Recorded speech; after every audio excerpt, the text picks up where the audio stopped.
ஸ்நானம் பண்ணால் விசேஷம். அங்கு சங்கர ஜெயந்தி விழா விசேஷமாக நடக்கிறது.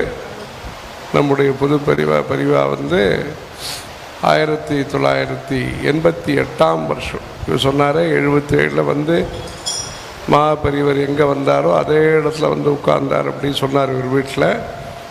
அந்த இடத்த அப்படியே யாருமே இது பண்ணாமல் வேறு யாரும் உபயோகப்படுத்தாமல் அப்படியே பவித்திரமாக அப்படியே காப்பாற்றின்னு வராங்கிறது. இங்கேயும் ஒரு இடம் வச்சுருக்கோம், அதை பெரியவா தங்கின இடம். அந்த இடத்துலையும் தனியாக அப்படியே வச்சுருக்கு அந்த இடம். அந்த மாதிரி அது பெரியவா எல்லாரும் வந்த இடம். அதனால் அந்த பூஜ்யமான அந்த ஸ்தானத்தில் பூஜனீயமான இதில் அந்த கௌரவத்தோடு வச்சுருக்க. அந்த 88ஆம் வருஷம் 108 சன்னியாசிகள் தண்டி சுவாமிகளை வரவழைச்சு அங்கே சங்கர ஜெயந்தி உற்சவம் நடத்தினார் ஓங்காரேஸ்வரில். அப்புறமா இந்த வருஷம் காஷ்மீரில் 10வது வருஷம் 10-12 வருஷங்களாக நடந்துட்டுருக்கு. நடுவில் ஒரு வருஷம் 2 வருஷம் நடத்த முடியல. அப்பவும் யாரோ ஒருத்தர் சீஃப் செக்ரட்டரி தெரிஞ்சவர், அவர் யாரோ ஒரு ஆஃபீஸர் அனுப்பிச்சார்.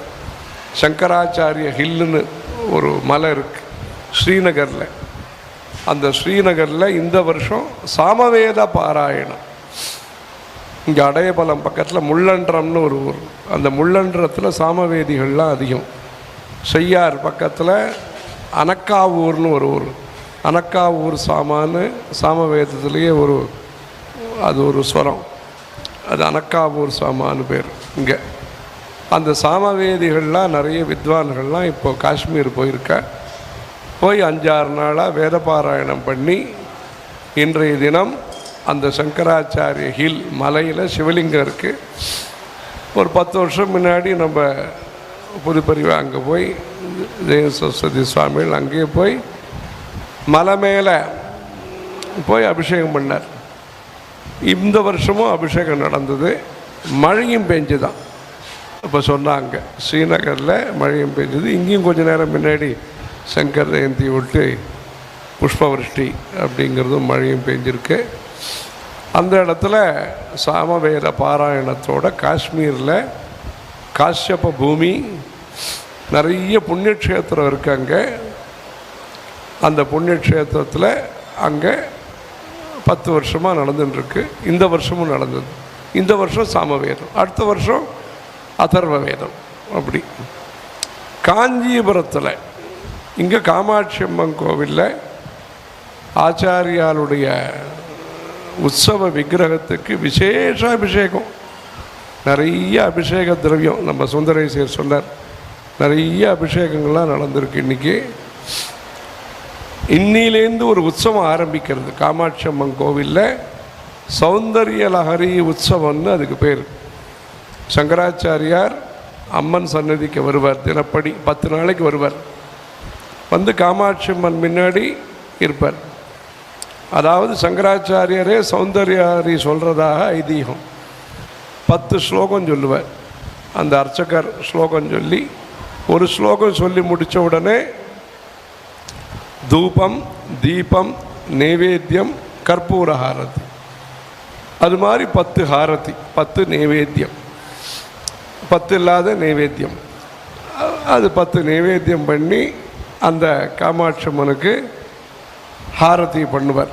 அதாவது சங்கராச்சாரியார் சௌந்தரிய லஹரி சொல்லி காமாட்சி அம்பாளை பூஜை பண்ணுறார் அப்படிங்கிறது காஞ்சிபுரத்தில் ஐதீகம். அந்த காஞ்சிபுரம் கோவிலெல்லாம் ஆதிசங்கருடைய சிற்பம் பல ஊரில் இருக்குது. ஏகாம்பரேஸ்வரர் கோவிலில் இருக்குது, காமாட்சி அம்மன் கோவிலில் இருக்குது, வரதராஜ சுவாமி கோவிலில் இருக்குது. இப்படி பல கோவில்லையும் ஆதிசங்கருடைய விக்கிரகம் சிற்பம் காஞ்சிபுரத்தில் இருக்குது. அதனால் இங்கே சௌந்தரிய லஹரி உற்சவம் இன்றைக்கி ஆரம்பம். ஜனனோத்சவம் கேட்டவரம்பாளையத்தில் ஜனனோத்சவம் ராமநவமியிலேருந்து ஆரம்பிச்சு. சில ஊரில் கர்ப்போத்சவம் முன்னாடியே ஆரம்பிச்சிடுவா, அன்றைக்கி பூர்த்தி பண்ணுவாள். சில ஊரில் அன்றைக்கி ஆரம்பிப்பா. அது மாதிரி காஞ்சிபுரத்தில் ஜனனோத்சவமாக இந்த சங்கர ஜெயந்தி நடைபெறுகிறது. இன்னும் 10 நாளைக்கு நடக்கும்.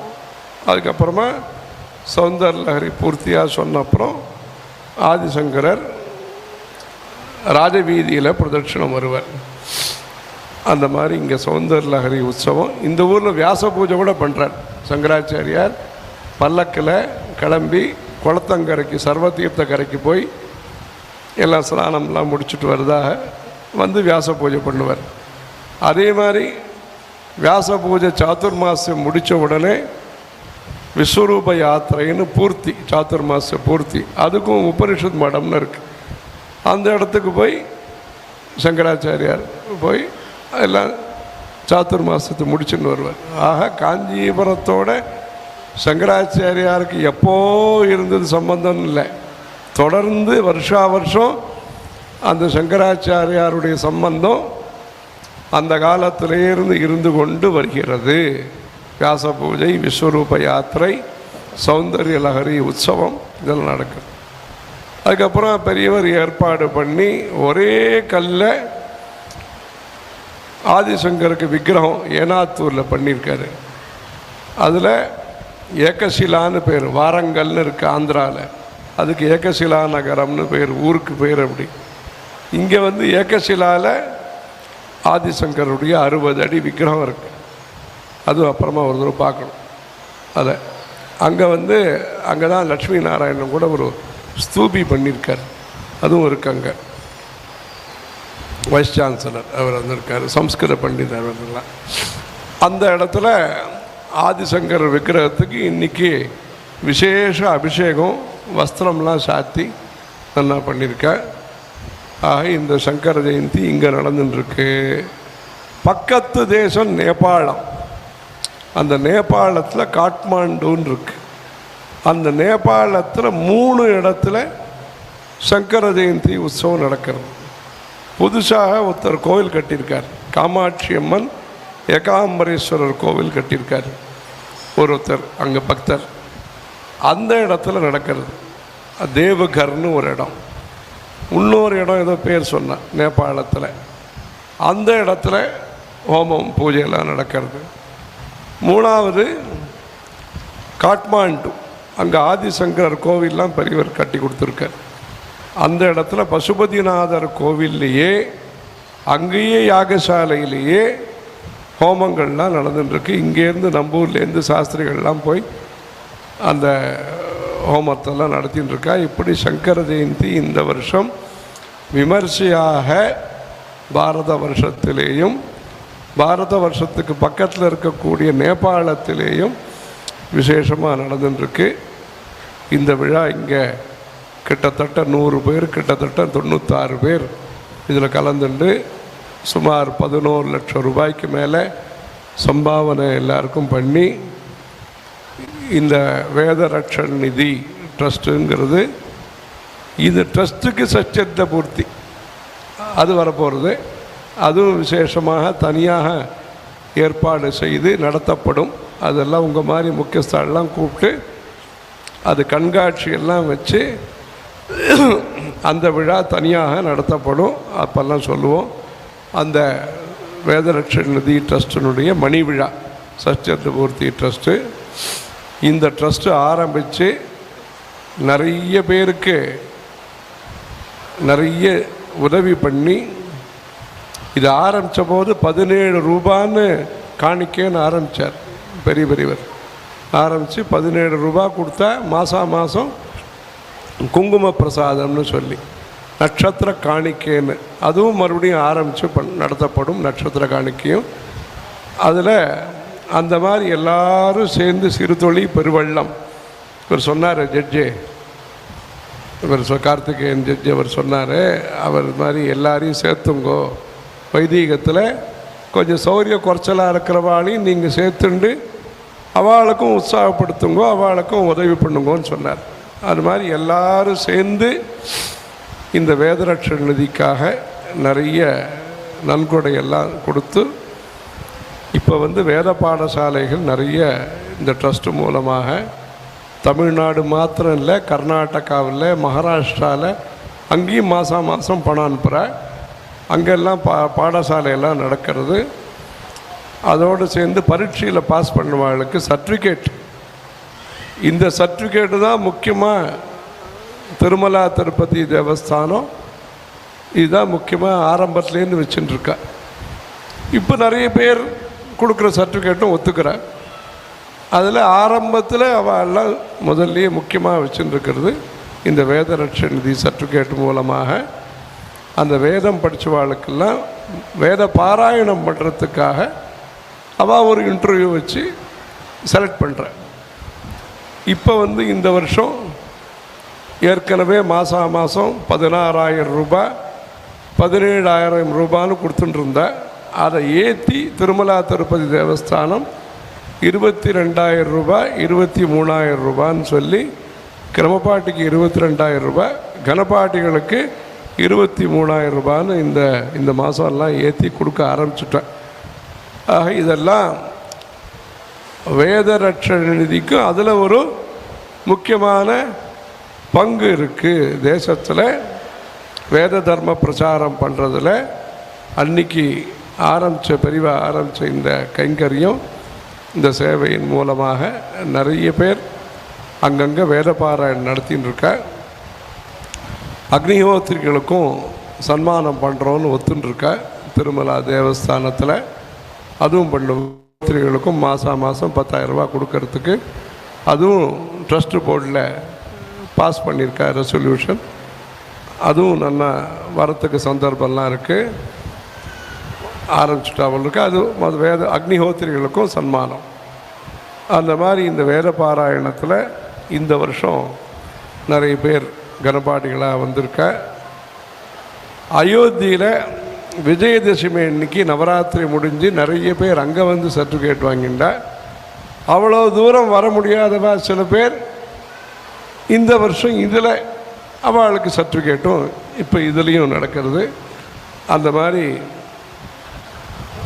அது நடக்கிறது.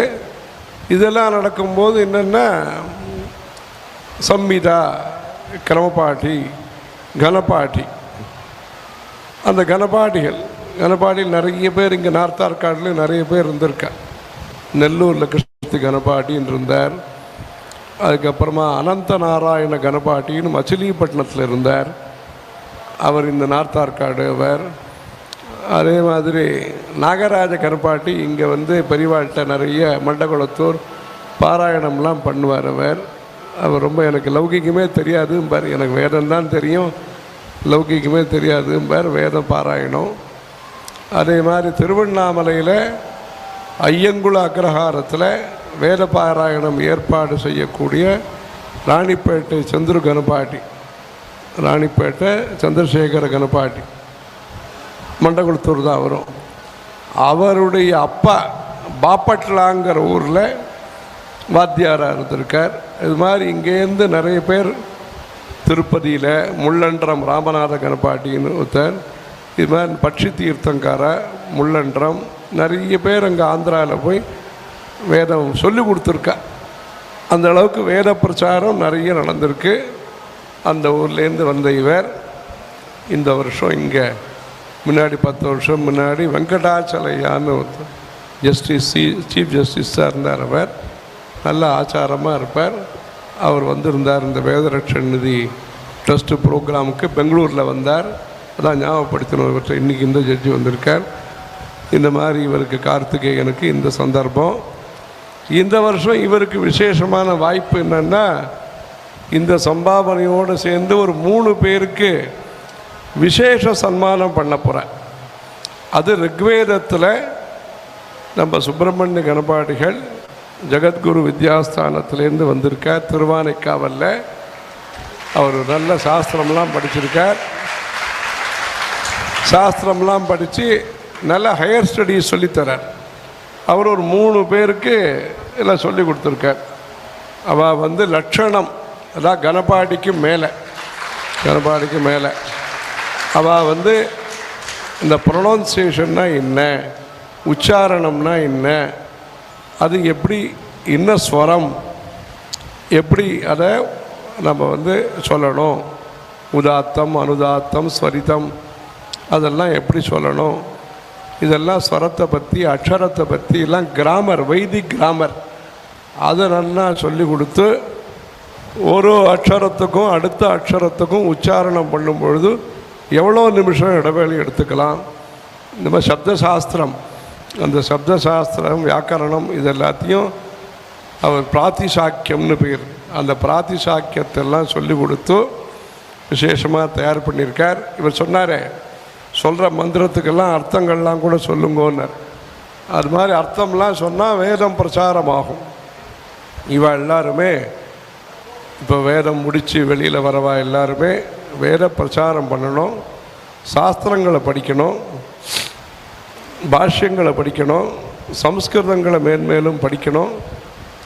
இவ எல்லாரும் மேற்கொண்டு யாரெல்லாம் படிக்கணும்னு அபிப்பிராயப்படுறாளோ அவள் எல்லாரும் வேத ரட்சண நிதி ட்ரஸ்ட்டுக்கு சொன்னால் அவள் எந்தெந்த இடத்துல யாரெல்லாம் படிக்க வைக்கலாங்கிறத சொல்லுவேன். அதுக்கும் நீங்கள் ட்ரஸ்ட்டை உபயோகப்படுத்திக்கலாம். அதனால் வந்திருக்கிறவா எப்படி பேரண்ட்ஸை பற்றி சொன்னார், அப்பா அம்மா பற்றி. அங்கே ஸ்கூலில் இங்கிலீஷ் சொல்லித்தராளா, இங்கிலீஷ் மாத்திரமே சொல்லித்தராளா, இங்கிலீஷ் மாத்திரம்தான் பேசணுமா, இதெல்லாம் பார்த்து பள்ளிக்கூடம்லாம் அனுப்புகிறா. இந்த அப்பா அம்மா இந்த வேதத்துக்காக குழந்தைகளை அனுப்பிச்சிருக்கா, அது ரொம்ப விசேஷமானதுன்னு ஜட்ஜி சொன்னார். அந்த மாதிரி இந்த வேத பாராயணத்திற்காக வேத அத்தியனத்திற்காக அந்த பெற்றோர்கள் யாரெல்லாம் அனுப்பிச்சிருக்காளோ அவளில் யார் இங்கே வந்திருக்காளோ அவளையும் கௌரவப்படுத்த போகிறாள். இந்த விழாவில் அமெரிக்காவுக்கு டிகிரி முடித்து சர்டிஃபிகேட் வாங்கும்போது அப்பா அம்மாலாம் இங்கே இருந்து போகிறா, அவள் எல்லோரும் பெருமையாக போயிட்டு வரோங்கிற. இங்கே ஸ்வதேசி ஸ்வதர்மம் ஸ்வபாவம் நம்மளை பொறுத்த வரைக்கும் இந்த விஷயங்கள்லாம் ஸ்வதேசி ஸ்வதர்மம் ஸ்வபாவம். அதனால் இங்கே அப்பா அம்மா யார் வந்திருக்காளோ அவளையும் வர சொல்லி அவளுக்கும் சால்வையெல்லாம் போட்டு அந்த கௌரவமும் நடக்க போகிறது. ஆக இந்த வேத பரம்பரைங்கிறது நம்முடைய கலாச்சாரத்தை பாதுகாக்கிறதுக்காக மேன்மேலும் வளரணும். அது நீங்கள் இதோடு முடிஞ்சுடுத்துன்னு நினச்சக்கூடாது. இன்னும் நிறைய பிரச்சாரம் பண்ணி நிறைய கற்றுண்டு ஜனங்கள்கிட்ட போய் எடுத்து சொல்லி நம்ம தர்மத்தை நீங்கள் எல்லாரும் பிரச்சாரம் பண்ணுறதுக்கு மேன்மேலும் இது ஒரு சந்தர்ப்பம். ஆகவே இந்த வேத ரட்சண நிதி ட்ரஸ்ட்டுக்கு முதல்ல இந்த லட்சணம் வர்ணக்கிரமம் முடித்த இந்த 3 பேருக்கும் அந்த 3 பேரையும் விசேஷமாக விடாமல் 10-12 வருஷமாக பாடங்கள் சொல்லி கொடுத்த வாத்தியாருக்கும் என்ன சொன்னார், வாத்தியார் ஞாபகம் வச்சுக்கணும், வாத்தியாரை ஞாபகம் வச்சுக்கணும். அதுவும் சம்மிதை சொல்லிக் கொடுத்த வாத்தியாரை, சாக்கா சொல்லிக் கொடுத்த வாத்தியாரை கட்டாயம் ஞாபகம் வச்சுக்கணும். எல்லாரும் ஜட்டகனம் சொல்லிக் கொடுக்குறவாளை ஞாபகம் வச்சுக்கிறதுங்கிற வேறு, சொல்லிக்கிறதுங்கிற வேறு. அதுக்காக தனியாக அடுத்த வருஷம் சர்டிஃபிகேட்லேருந்து வாத்தியார் பேரையும் பாடசாலை பேரையும் சேர்க்கறதுக்கும் ஒரு தீர்மானங்களாக இவ கொண்டு வந்து அந்த பாடசாலையில் சொல்லிக் கொடுத்த வாத்தியார் பேரையும் எந்த பாடசாலையில் படித்தாங்கிறதையும் கூட இப்போ கோத்திரம் சூத்திரம் அதெல்லாம் எழுதின்னு இருக்கா. அதோடு சேர்ந்து அடிஷ்னல் இன்ஃபர்மேஷன் அப்படிங்கிறதுக்காக அதுவும் அவள் அந்த மாதிரி யோசித்து வச்சுருக்கா. ஆக இந்த வேத ரட்சண நிதியும் அந்த சஷ்டியர்த்த பூர்த்தி உற்சவத்தை பண்ணும் பொழுது இதுவரைக்கும் பாஸ் பண்ணவா எல்லாரையும் அவள் யாரெல்லாம் சொல்கிறாளோ அவளும் அதில் கலந்துண்டு விசேஷ உற்சவத்தில் இந்த வேத ரட்சண நிதி மூலமாக இதுவரைக்கும் சர்டிஃபிகேட் வாங்கின்றவாள்லாம் யாரெல்லாம் வரத்துக்கு சௌகரியப்படுறதோ எல்லாரும் வந்து கலந்துண்டு அந்த உற்சவம் விசேஷமாக நடத்தணும். இந்த வேத கைங்கரியத்தை வேத ரட்சண நிதி இன்னும் விசேஷமாக பண்ணி அதன் மூலம் வேதோ நித்தியம் அதீயதாம் அப்படின்னு ஆச்சாரியால் நமக்கு சொல்லி கொடுத்துருக்கக்கூடிய போதாமல் ஒரு நாளும் இருக்க வேண்டாம் அப்படின்னு என்ன சொல்லியிருக்காளோ அந்த வேத தர்மத்தை மேன்மேலும் நன்றாக பண்ணி ஸ்ரேயோ பூயாத் சகல ஜனானாம் என்பதாக அனைவருக்கும் நன்மை கிடைத்து இந்த தமிழ்நாட்டில் காஞ்சிபுரத்தில் இது நடக்கிறது. தமிழ்நாட்டில் நிறைய சதுர்வேதி மங்கலம்னு ஊரெல்லாம் இருக்குது. சதுர்வேதி மங்கலம்னா 4 வேதமும் படித்த வைதிகால் எல்லாரும் பிராமணால் எல்லாரும் நிறைய இந்த ஊரில் இருந்திருக்கா. அப்படிப்பட்ட இந்த சதுர்வேதி மங்கலம் கலவைங்கிறதும் ஒரு சதுர்வேதி மங்கலம். ஆதி நாராயண சதுர்வேதி மங்கலம் அப்படின்னு பேர் கலவையில். அங்கேயும் கலவை குரு பரம்பரா ட்ரஸ்ட் மூலமாக அங்கேயும் வேத பாடசாலை நடத்தின்னு இருக்கா. ஆக இந்த வேத பாடசாலை நல்ல முறையில் நல்ல வாத்தியார்கள் நல்ல வித்தியார்த்திகள்லாம் கிடச்சி இந்த வருஷம் மன்னார்குடிங்கிற ஊர்லேயும் புதுசாக பாடசாலை ஆரம்பிக்க போகிற ராஜு சாஸ்திரிகள்னு அவர் உபாத்தியாயர்னா வாத்தியார், மகோபாத்தியாயர்னா ஒன்றும் பெரிய வாத்தியார், மகாமகோபாத்தியாயன்னா நடமாடும் பல்கலைக்கழகம். அதாவது அவ்வளவு சாஸ்திரம் வேதங்கள்லாம் படித்தவர்னு அர்த்தம். அவர் அந்த காலத்தில் 1895 வருஷம் அத்வைத சபா அப்படின்னு பெரியவருடைய குருவோட குரு சந்திரசேகரேந்திர சரஸ்வதி சுவாமிகள், அவர் பேர் தான் இவருக்கு. அப்படி 66வது பீட்டாதிபதிகள் கலவையில் அவள் அதிஷ்டானருக்கு அவர் ஆரம்பித்த போது இந்த அப்பைய தீட்சிதர் வம்சத்தில் வந்தவர் ராஜு சாஸ்திரிகள். அவருக்கு பிரிட்டிஷ்காரா பீரியடில் மகாமகோபாத்தியாயான்னு டைட்டில் கொடுத்துருக்க. அதுக்கப்புறமா கடைசியாக அந்த டைட்டில் பயிட்லாரேட் கிருஷ்ணமூர்த்தி சாஸ்திரின்னு ஒருத்தர், ராமேஸ்வர தேவஸ்தானம் மதுரையில் சம்ஸ்கிருத காலேஜ், நம்ம மடத்து ராமகிருஷ்ண சாஸ்திரிகளோட குரு, அவருக்கு கொடுத்த இது. அதுக்கப்புறம் விட்டு போச்சு, 30 வருஷம் விட்டு போச்சு. அதை மறுபடியும் ஆரம்பித்தேன், மறுபடியும் மகாமகோபாத்தியாயான்னு பட்டம் கொடுக்க ஆரம்பித்தேன். அது இதே ஹாலில் இந்த இடத்துல சங்கர் தயாள் சர்மா வந்தார். பெரியவர் மூலமாக எஸ்ஆர்கே சாஸ்திரிகளுக்கு வெங்கடாச்சலம், அவர் ப்ரொஃபஸர் வெங்கடாச்சலம் மூலமாக இந்த மகாமகோபாத்தியாயான்னு பட்டம் மறுபடியும் கொடுக்க ஆரம்பிச்சிருக்கா. இப்போ நிறைய பேர் கொடுக்குற. அந்த ஆதி காலத்தில் ஒரு ரொம்ப வருஷம் முன்னாடி அந்த பிரிட்டிஷ்காரா காலத்தில் அந்த மகாமகோபாத்தியாயான்னு அந்த டைட்டில் சன்னத்தின் பேர். அதை இப்போ நம்ம காசியில் சாதுர்மாசியம் நடந்த சமயத்தில் அந்த மகாமகோபாத்தியாய டைட்டில் என்ன கொடுத்தாலோ அவருக்கு அதை கொண்டு நம்மள்கிட்ட காமிச்சோம். அப்படி அந்த மன்னார்குடியில் நடக்க போகிறது. இந்த வேத வித்யை இவெல்லாரும் அந்த மாதிரி நல்ல உபாத்தியாயர்களாக இருந்து அக்னிமீலே புரோஹிதம்னு சொல்கிற அது மாதிரி ஜனங்களுக்கு ஹிதத்தை சொல்லி இவாளும் திருப்தியாக இருந்து கிரஸ்தா யார் இருக்காளோ அவளுக்கும் நல்ல சந்தோஷம் கிடச்சி பெரிவாளுடைய சங்கல்பத்தை காரிய ரூபத்தில் செயல் வடிவத்தில் பண்ணுறதுக்கு நீங்கள் எல்லோரும் நல்லா இது மாதிரி செய்யணும். ఇక్కడ ఈ సభ కోసము వేరే వేరే ప్రదేశం నుంచి ఇలా వేరే వందిరుకాడ ఆంధ్ర తెలంగాణ మహారాష్ట్ర వేరే ఊరు ప్రదేశం నుంచి మీరందరూ కూడా వచ్చారు. ఈ వేద విద్యని ఇలాగే మీరు శ్రద్ధగా ఉత్తరోత్తరం అధ్యయనము అధ్యాపనము ధర్మ ప్రచారం అన్నీ చేసి మన సనాతన వైదిక హిందూ ధర్మానికి మీరు మీ వంతు చేయగలిగే సేవా కార్యక్రమాన్ని చేసి ఈ దేశంలో సంస్కృత భాష మంత్రోచ్చారణము మంత్రం ద్వారా మానవ సేవ అలా మంత్రాల ద్వారా ప్రజలందరికీ కూడా మంచి జపము మంచి హోమాలన్నీ చేసి వేద స్వస్తి అన్నీ చేసి తద్వారా ప్రజలకు సేవ చేయాలి. మందుల ద్వారా వైద్యులు సేవ చేస్తారు, ధనం ద్వారా ధనికులు సేవ అందిస్తారు, అధికారం ద్వారా కొన్ని సహాయ సహకారాలు రాజకీయ నాయకులు చేస్తారు. మీరు మంత్రం ద్వారా మన ఆర్ష సంస్కృతిని కాపాడి తద్వారా ప్రజలందరికీ కూడా ఆరోగ్యము ఐశ్వర్యము సత్సంతానము మంచి మనస్సు అలా కలిగేటట్టుగా ఈ వేద సేవని మీరు చేయాలి. महाराष्ट्र से भी काफ़ी विद्वान लोग आए हैं.